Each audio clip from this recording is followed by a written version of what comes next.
Assalamualaikum warahmatullahi wabarakatuh. Balik lagi bersama saya di channel Jagoan Neon. Ya guys, alhamdulillah pada kesempatan yang baik ini saya masih dalam keadaan sehat. Dan semoga teman-teman di rumah pun saya doakan sehat selalu sekeluarga. Amin amin ya rabbal alamin. Oke, jadi pada kesempatan yang baik ini saya mau mereaksi di mana video ini saya temukan di channelnya Info Wibisana. Buat teman-teman silakan kunjungi channelnya Info Wibisana karena menurut saya channel ini sangat bagus untuk wawasan teman-teman semua. Ya, jadi pada judulnya itu Prabowo guncang ekonomi, 15 mega proyek tanpa investasi asing bikin dunia kaget. Oke guys, seperti apa sih isi dalam video tersebut? Yuk kita saksikan videonya. 15 proyek, mega proyek yang miliar-miliar dolar kita mulai tanpa kita minta investasi dari luar negeri. Kita akan wujudkan cita-cita Bung Karno, berdiri di atas kaki kita sendiri. Di era Presiden Soekarno, khususnya pada tahun 1960-an, adalah periode yang penuh dengan tantangan berat bagi Indonesia. Inflasi yang melambung tinggi hingga 600%, membuat harga pokok melonjak tinggi dan menjadi langka, dan menciptakan kesulitan bagi semua masyarakat. Namun, di tengah keterpurukan ekonomi yang begitu dalam, ada sesuatu yang membuat era itu begitu unik. Ya, kala itu, tidak ada satupun sumber daya alam Indonesia yang dikelola oleh asing.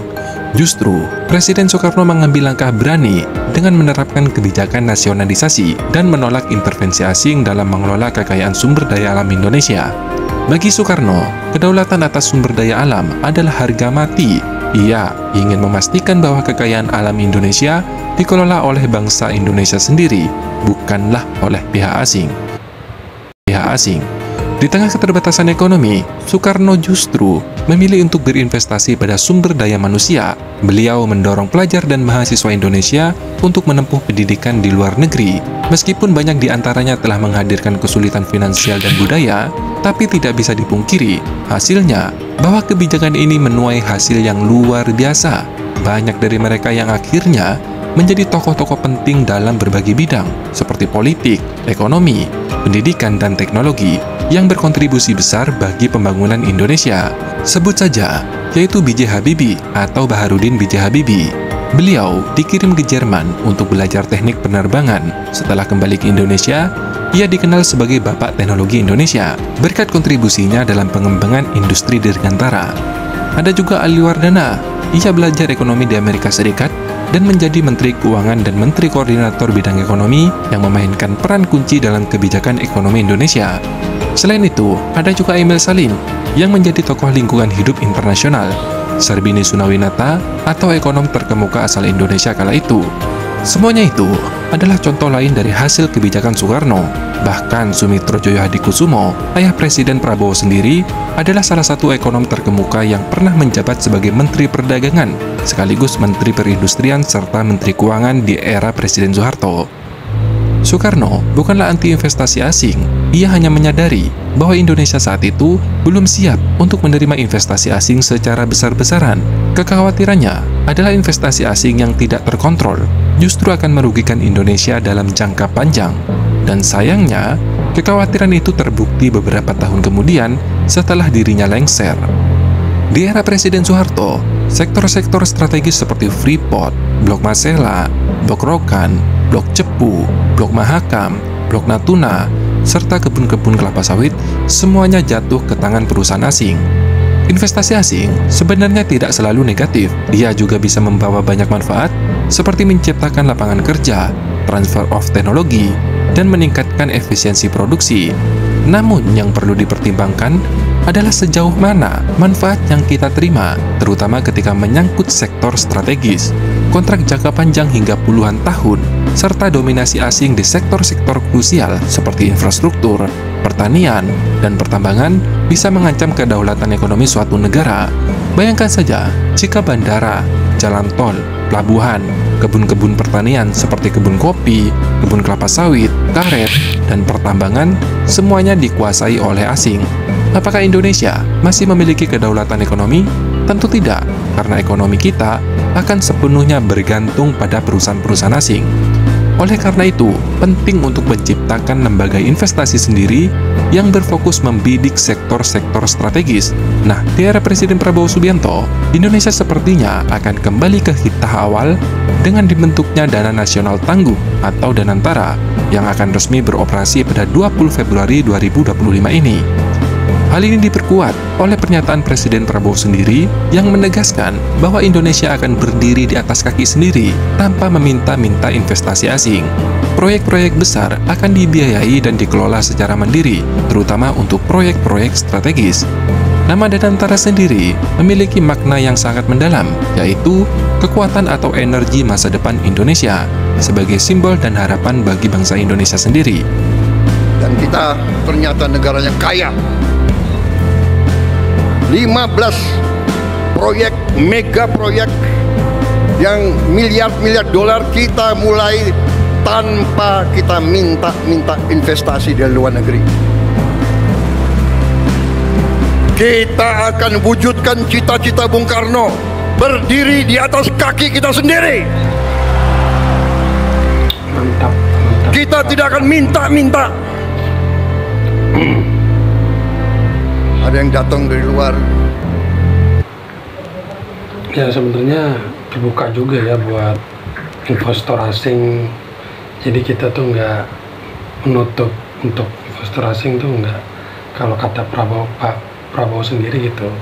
Jadi silakan jika ada investor asing yang ingin berinvestasi. Tapi kata Pak Prabowo kita tidak ngemis-ngemis atau tidak minta-minta. Seperti itu. Silakan, Anda mau masuk ke Indonesia, kami terbuka. Tapi kita tidak akan mengemis, saudara-saudara sekalian. Kita akan bangkit dengan kekuatan kita sendiri, saudara-saudara sekalian. Tanggal 24 Februari yang akan datang, 9 hari dari sekarang, kita akan luncurkan dana investasi Indonesia yang saya beri nama Danantara, Daya Anagata Nusantara. Artinya kekuatan atau energi masa depan Indonesia. Danantara adalah kekuatan energi masa depan. Dan ini harus kita jaga bersama. Untuk mendanai proyek-proyek besar ini, pemerintah telah melakukan penghematan besar-besaran dan efisiensi pada anggaran pemerintah, termasuk penghematan pada Kementerian Keuangan dan dividen bagi BUMN. Penghematan yang lagi rame, penghematan. Ya, penghematan yang kita lakukan. Penghematan putaran pertama, Kementerian Keuangan disisir, dihemat 300T. Penghematan putaran kedua 308 triliun. Dividen dari BUMN 300T. 100 dikembalikan. Jadi totalnya kita punya 750T. Meski kebijakan ini menuai kontroversi, saya pribadi justru setuju dengan langkah-langkah yang seperti ini, karena penghematan anggaran bukan hanya membuat keuangan negara menjadi lebih efisien, tetapi juga mengembalikan mentalitas pengabdian pada negara. Pegawai negeri seharusnya bekerja demi kepentingan masyarakat luas, bukan hanya sekedar mencari keuntungan pribadi. Dengan kata lain, jika ingin hidup sejahtera, jadilah pengusaha, bukan jadi PNS atau ASN. Karena pada dasarnya, ASN adalah beban keuangan bagi negara, bukan sumber pendapatan. Dengan kebijakan ini, Indonesia berusaha untuk tidak hanya mempertahankan kedaulatannya, tetapi juga membangun masa depan yang mandiri dan berkelanjutan. Soekarno mungkin telah meninggalkan kita, tetapi semangatnya untuk menjaga kedaulatan dan kemandirian bangsa akan tetap hidup hingga hari ini. Danantara adalah bukti bahwa Indonesia sedang berusaha untuk berdiri di atas kaki kita sendiri dan siap menghadapi tantangan masa depan dengan kekuatan bangsa kita sendiri. Nah, bagaimana menurut kalian? Apakah kalian setuju dengan pembentukan Danantara ini yang tidak lain adalah demi kemandirian bangsa kita sendiri? Silahkan tulis pendapat kalian di kolom komentar. Terima kasih sudah menonton. Ya guys, ya semoga aja dengan kepemimpinannya Pak Prabowo ini, ya Indonesia bisa jauh lebih baik lah dari sebelum-sebelumnya. Oke guys, sekian dulu video kali ini, semoga memberikan informasi yang bermanfaat buat teman-teman. Akhir kata, wassalamualaikum warahmatullahi wabarakatuh.